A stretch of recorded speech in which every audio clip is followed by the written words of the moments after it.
مکاشفۃ القلوب باب نمبر 4 ریاضت و خواہشات نفسانی۔ اللہ تعالیٰ نے حضرت موسیٰ علیہ السلام پر وحی نازل فرمائی کہ اے موسیٰ، اگر تم چاہتے ہو کہ میں تمہاری زبان پر تمہارے کلام سے، تمہارے دل میں خیالات سے، تمہارے بدن میں تمہاری روح سے، اور تمہاری آنکھوں میں نور بصارت سے، اور تمہارے کانوں میں قوت سماعت سے زیادہ قریب رہوں، تو پھر محمد مصطفیٰ صلی اللہ تعالیٰ علیہ وسلم پر کثرت سے درود بھیجو۔ الصلاۃ والسلام علیک یا رسول اللہ۔ فرمان الہی ہے، ہر نفس یہ دیکھے کہ اس نے قیامت کے لیے کیا عمل کیے ہیں۔ اے انسان، اچھی طرح سمجھ لے کہ تجھے برائی کی طرف لے جانے والا تیرا نفس تیرے شیطان سے بھی بڑا دشمن ہے، اور شیطان کو تجھ پر تیری خواہشات کی بدولت غلبہ حاصل ہوتا ہے، لہٰذا تجھے تیرا نفس جھوٹی امیدوں دھوکے میں ڈالے ہے۔ جو شخص بے خوف ہوا اور غفلت میں گرفتار ہوا اپنے نفس کی پیروی کرتا ہے، اس انسان کا ہر دعویٰ جھوٹا ہے۔ اگر تو نفس کی رضا میں اس کی خواہشات کی اتباع کرے گا تو ہلاک ہو جائے گا، اور اگر اس کے محاسبے سے غافل ہوگا تو بحر عصیاں میں غرق ہو جائے گا۔ اگر تو اس کی مخالفت سے عاجز آ کر اس کی خواہشات کی پیروی کرے گا تو یہ تجھے نار جہنم کی طرف کھینچ لے جائے گا۔ نفس کی واز گزشت بھلائی کی طرف نہیں ہے، بلکہ یہ مصائب کی جڑ، شرمندگی کی کھان، ابلیس کا خزانہ اور ہر برائی کا ٹھکانہ ہے، اور اس کی فتنہ انگیزیوں کو سوائے عالم خیر و شر کے یعنی اللہ تعالیٰ کے سوا کوئی نہیں جانتا۔ فرمان الہی ہے، واتقوا اللہ ان اللہ خبیر بما تعملون، اور اللہ سے ڈرو، بے شک اللہ تمہارے تمام اعمال سے باخبر ہے۔ تفسیر ابو اللیث رحمۃ اللہ تعالیٰ علیہ میں ہے کہ جب کوئی بندہ طلب آخرت کی وجہ سے اپنی گزشتہ زندگی پر غور و فکر کرتا ہے تو یہ تفکر یعنی اس کا فکر کرنا اس کے دل کے لیے غسل کا کام دیتا ہے، جیسا کہ فرمان نبی ہے کہ ایک گھڑی کا تفکر یعنی ایک گھڑی کی فکر سال بھر کی عبادت سے بہتر ہے۔ لہٰذا ہر عقل مند کے لیے ضروری ہے کہ اپنے گزشتہ یعنی پچھلے گناہوں کی مغفرت طلب کرے، جن چیزوں کا اقرار کرتا ہے ان میں تفکر کرے، اور قیامت کے دن کے لیے توشہ بنائے، امیدوں کو کم کرے، توبہ میں جلدی کرے، اللہ تعالیٰ کا ذکر کرتا رہے، حرام چیزوں سے اعراض کرے، اور نفس کو صبر پر آمادہ کرے، ان میں تفکر کرے، اور قیامت کے دن کے لیے توشہ بنائے، امیدوں کو کم کرے، توبہ میں جلدی کرے، اللہ تعالیٰ کا ذکر کرتا رہے، حرام چیزوں سے اعراض کرے، اور نفس کو صبر پر آمادہ کرے، خواہشات نفسانی کی اتباع نہ کرے، کیونکہ نفس ایک بت کی طرح ہے۔ جو نفس کی اتباع کرتا ہے وہ گویا بت کی عبادت کرتا ہے، اور جو اخلاص سے اللہ کی عبادت کرتا ہے وہ اپنے نفس پر جبر کرتا ہے۔ جناب مالک بن دینار رحمۃ اللہ تعالیٰ علیہ ایک دن بصرہ کے ایک بازار سے گزر رہے تھے کہ آپ کو انجیر نظر آئی۔ دل میں انہیں کھانے کی خواہش ہوئی، دکاندار کے پاس پہنچے اور کہا، میرے ان جوتوں کے عوض انجیر دے دو۔ دکاندار نے جوتوں کو پرانا دیکھ کر کہا، ان کے بدلے میں کچھ نہیں مل سکتا۔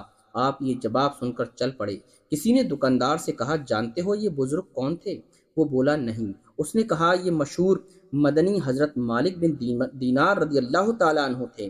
دکاندار نے جب یہ سنا تو اپنے غلام کو ایک ٹوکری انجیروں سے بھر کر دی اور کہا، اگر جناب مالک بن دینار رضی اللہ تعالیٰ عنہ تجھ سے یہ ٹوکری قبول کر لیں تو اس خدمت کے بدلے تو آزاد ہے۔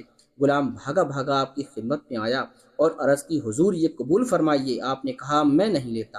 غلام بولا، اگر آپ اسے قبول کر لیں تو میں آزاد ہو جاؤں گا۔ آپ نے جواب دیا، اس میں تیرے لیے تو آزادی ہے مگر میرے لیے ہلاکت ہے۔ جب غلام نے اصرار کیا تو آپ نے فرمایا کہ میں نے قسم کھائی ہے کہ دین کے عوض میں انجیر نہیں کھاؤں گا اور مرتے دم تک کبھی بھی انجیر نہیں لوں گا۔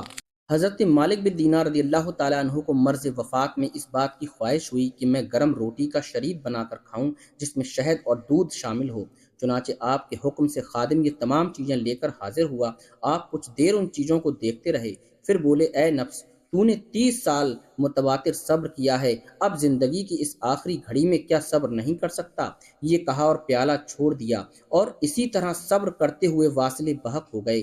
حقیقت یہ ہے کہ اللہ کے نیک بندوں یعنی انبیاء، اولیاء، صدیقین، خاشعین، عاشقین اور زاہدین کے حالات ایسے ہی تھے۔ حضرت سلیمان علیہ السلام کا قول ہے کہ جس شخص نے اپنے نفس پر قابو پایا وہ اس شخص سے زیادہ طاقتور ہے جو تنہا ایک شہر کو فتح کر لیتا ہے۔ حضرت علی رضی اللہ تعالیٰ عنہ کو قول ہے کہ میں اپنے نفس کے ساتھ بکریوں کے ریوڑ پر ایک ایسے جوان کی طرح ہوں کہ جب وہ ایک طرف انہیں اکٹھا کرتا ہے تو وہ دوسری طرف پھیل جاتی ہیں۔ جو شخص اپنے نفس کو فنا کر دیتا ہے اسے رحمت کے کفن میں لپیٹ کر کرامت کی زمین میں دفن کیا جاتا ہے، اور جو شخص اپنے ضمیر دل کو ختم کر دیتا ہے اسے لعنت کے کفن میں لپیٹ کر عذاب کی زمین میں دفن کیا جاتا ہے۔ جناب یحییٰ بن معاذ زاری رحمۃ اللہ تعالیٰ علیہ کہتے ہیں کہ اپنے نفس کا طاعت و بندگی کر کے مقابلہ کرو۔ ریاضت، شب بیداری، قلیل گفتگو، لوگوں کی تکالیف برداشت کرنا اور کم کھانے کا نام ہے۔ کم سونے سے خیالات پاکیزہ ہوتے ہیں، کم بولنے سے انسان آفات سے محفوظ رہتا ہے، تکالیف برداشت کرنے سے درجات بلند ہوتے ہیں، اور کم کھانے سے شہوات نفسانی ختم ہو جاتی ہیں، کیونکہ بہت کھانا دل کی سیاہی اور اسے گرفتار ظلمت کرتا ہے۔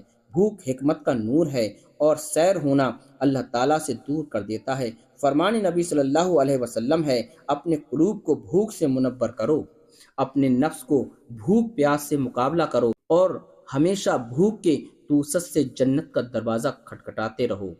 بھوکے رہنے والے کو مجاہد فی سبیل اللہ کے ثواب کے برابر ثواب ملتا ہے، اور اللہ تعالیٰ کے نزدیک بھوکے پیاسے رہنے سے بہتر کوئی عمل نہیں۔ آسمان کے فرشتے اس انسان کے پاس بالکل نہیں آتے جس نے اپنا پیٹ بھر کر عبادت کا مزہ کھو دیا ہو۔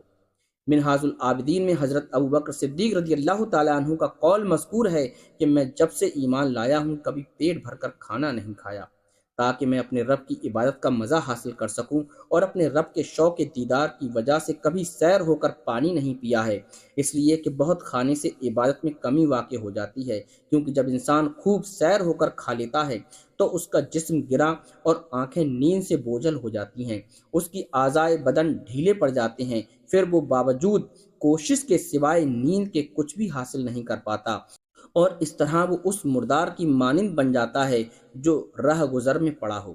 منتیح المفتی میں ہے کہ جناب لقمان حکیم نے اپنے بیٹے سے کہا، کھانا اور سونا کم کرو، کیونکہ جو شخص زیادہ کھاتا اور زیادہ سوتا ہے وہ قیامت کے دن اعمال صالحہ سے خالی ہاتھ ہوگا۔ فرمان نبی صلی اللہ علیہ وسلم ہے کہ اپنے دلوں کو زیادہ کھانے پینے سے ہلاک نہ کرو۔ جس طرح زیادہ پانی سے کھیتی تباہ ہو جاتی ہے، اسی طرح زیادہ کھانے پینے سے دل ہلاک ہو جاتے ہیں۔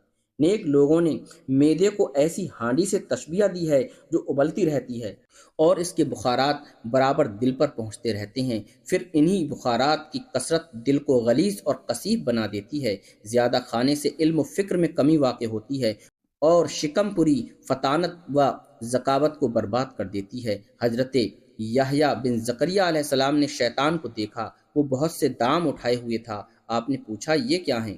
شیطان نے کہا کہ یہ شہوات ہیں جن سے میں ابن آدم کو قید کرتا ہوں۔ آپ نے فرمایا، میرے لیے بھی کوئی فندہ ہے؟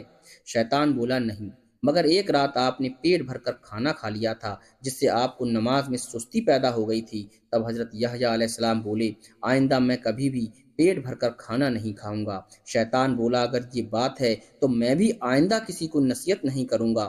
یہ اس مقدس ہستی کا حال ہے جس نے ساری عمر میں صرف ایک رات پیٹ بھر کر کھانا کھایا تھا۔ اس شخص کا کیا حال ہوگا جو عمر بھر کبھی بھی بھوکا نہیں رہتا اور پیٹ بھر کر کھانا کھاتا ہے، اور اس پر وہ چاہتا ہے کہ وہ عبادت گزار بن جائے۔ حضرت یحییٰ علیہ السلام نے ایک رات جو کی روٹی پیٹ بھر کر کھا لی اور عبادت الہی میں حاضر نہ ہوئے۔ اللہ تعالیٰ نے وحی کی کہ اے یحییٰ، کیا تو نے اس دنیا کو آخرت سے بہتر سمجھا ہے، یا میرے جبار رحمت سے بہتر تو نے کوئی جبار پا لیا ہے؟ مجھے عزت و جلال کی قسم، اگر تو جنت الفردوس کا نظارہ کر لے اور جہنم کو دیکھ لے تو آنسوؤں کے بدلے خون روئے اور اس مرقع کی بجائے لوہے کا لباس پہنے۔